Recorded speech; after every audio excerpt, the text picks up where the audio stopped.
Okay, let's talk about phthalo green. And phthalo green is one of these colors, whether it's in the blue or the red shade, that, to be quite honest, is not a real attractive pigment by itself. It comes out of the tube, in this case it's fluid acrylic, but it comes out kind of, you know, it's a dark green, it's got a nice little glow to it. But the first thing you'll ever want to do with phthalo green, because I've seen this a million times, is someone's going to put white in it.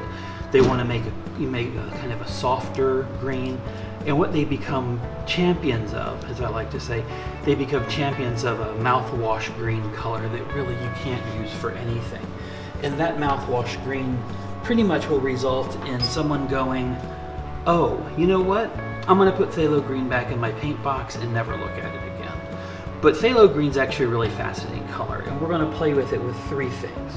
We're going to give it some primaries to work with and see where it can go. So in this case, 3 sets of phthalo green, a little bit of a primary yellow, a primary red,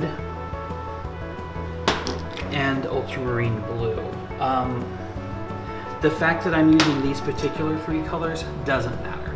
Color changes up and down the scale depending on the yellows, blues, and greens you use.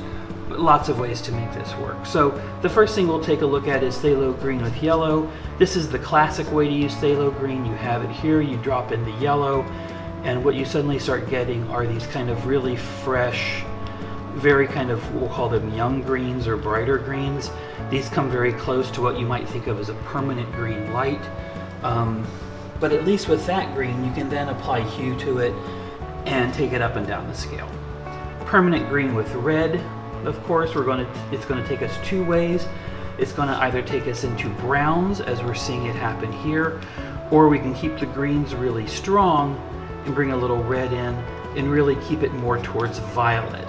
And we're going to go both ways with phthalo green and red, with both violet and brown, and see where that can take us.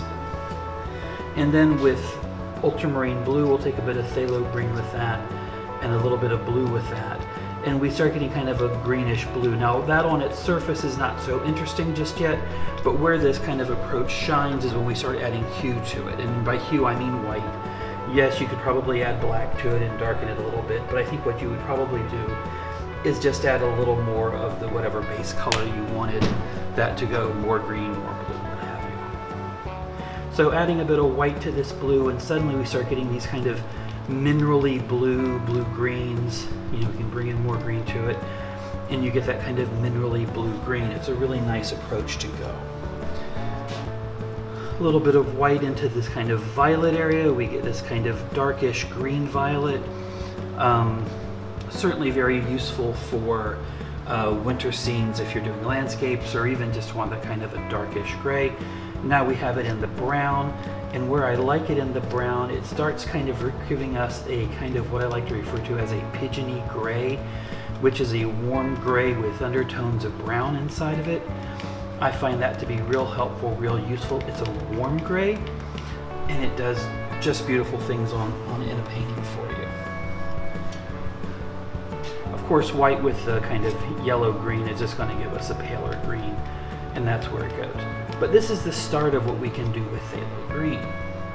And it's really just a way of bouncing around different colors and pigments with just kind of a green and a primary. Remember too that the colors you're going to make when you're mixing colors with other colors before you bring hues into it, they're going to be much more robust. They're going to have much more color depth. They're going to do far more things.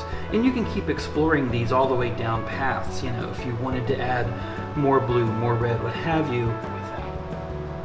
So that's phthalo green. It's a really useful tool.